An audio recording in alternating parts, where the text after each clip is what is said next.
Di negara dua musim seperti Indonesia ini, tentu hujan sudah jadi makanan sehari-hari.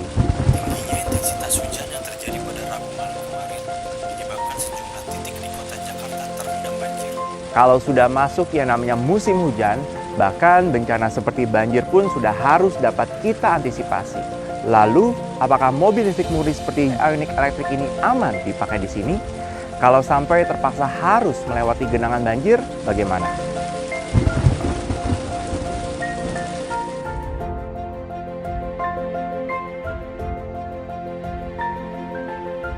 Nah, di video ini kami akan menjawab semua pertanyaan soal ketahanan mobil listrik murni saat digunakan sehari-hari kalau terkena air.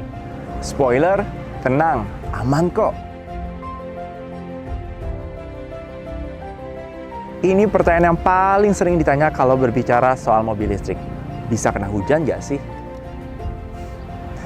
Benar memang, listrik dan air bukan kombinasi yang baik. Tapi tenang, Ioniq dan Kona Electric ini tidak sesimpel barang elektronik yang langsung bisa kena korslet kalau terkena air kok.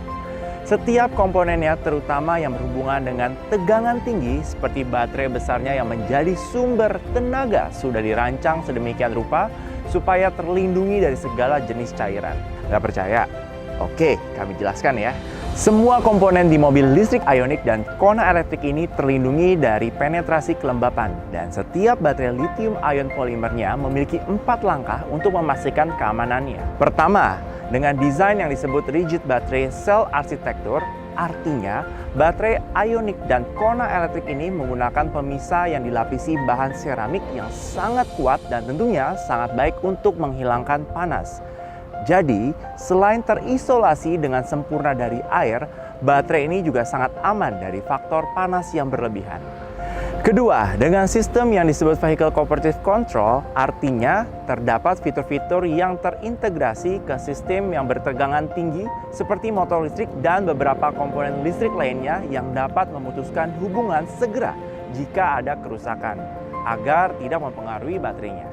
Ketiga, dengan Active Protection yang disebut Battery Management System, sistem ini selalu memonitor keadaan baterainya sehingga jika terdeteksi ada anomali, baterainya bisa langsung dikontrol mati atau nyala secara otomatis menggunakan relay. Dan yang keempat, menggunakan manual protection berupa fuse atau sekring yang akan otomatis memutuskan arus jika terdeteksi arus pendek atau korsleting.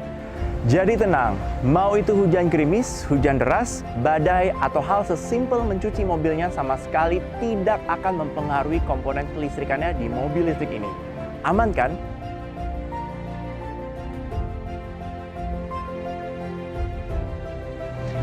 Berbeda dengan mobil bermesin bensin yang proses pengisian bahan bakarnya dapat ditunggu.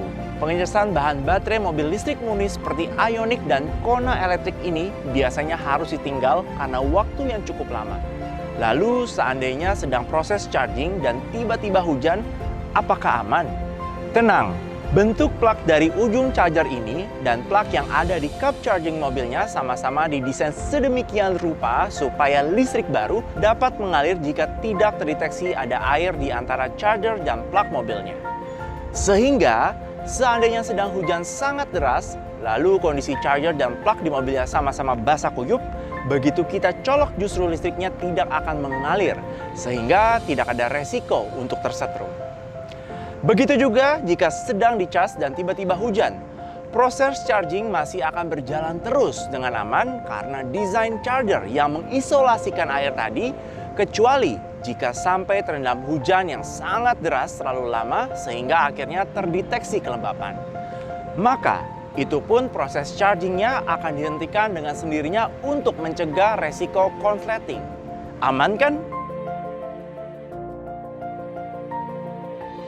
Kehujanan oke, tapi kalau harus melewati genangan bagaimana? Atau kalau terpaksa melewati banjir? Nah, komponen mobil listrik boleh dibilang berbahaya kalau sampai terekspos air secara langsung. Namun, semua komponen kelistrikan penting di Ioniq dan Kona Electric ini sudah terisolasi cover yang kuat. Yang itu sendiri saja sudah jadi perlindungan tidak langsung dari air. Tetapi yang lebih keren lagi, bodi mobil listrik Ioniq ini memberikan isolasi yang lebih besar lagi terhadap komponen-komponen di dalamnya. Bisa dilihat, Tidak ada grill konvensional berupa lubang besar di depan sini seperti mobil bermesin bensin pada umumnya. Semuanya tertutup rapat dan mencegah air untuk masuk. Hanya terbuka seperti ini secara otomatis ketika membutuhkan pendinginan lebih saja. Begitu juga bagian bawahnya. Tidak seperti mobil bermesin bensin yang bagian bawahnya bolong. Di mobil listrik ini tertutup dengan cover seperti ini. Jadi jauh lebih terlindungi dari cipratan-cipratan saat kita melewati genangan air. Dan jangan lupa, perlindungan dari desain baterai dan semua jenis protection yang kami jelaskan sebelumnya tadi, yang berarti seandainya ada air yang menembus komponen krusial sekalipun, mobilnya akan memutuskan sistem tersebut dengan sendirinya untuk mencegah terjadinya bencana yang tidak diinginkan. Jadi jangan khawatir, kalau kalian lihat ada genangan air, tidak perlu dihindari kok. Cukup lewati saja seperti menggunakan mobil pada umumnya. Bahkan kalau sampai ada banjir pun, melewati genangan 30 hingga 40 cm seharusnya masih tidak masalah. Atau justru lebih aman dibanding menggunakan mobil bermesin bensin yang bentuknya serupa dengan ini karena isolasi yang jauh lebih baik di sini. Tapi ingat, bahkan dengan mobil bermesin bensin tertinggi sekalipun, tidak ada pabrikan mobil yang menganjurkan untuk melewati genangan yang sangat dalam seperti banjir. Jadi sebaiknya kalau bisa dihindari, ya hindari saja. Aman kan? Nah, bagaimana? Sekarang sudah lebih berasa aman kan menggunakan mobil listrik murni Ioniq dan Kona elektrik di musim penghujan seperti ini? Atau ketika harus melewati hujan deras maupun genangan,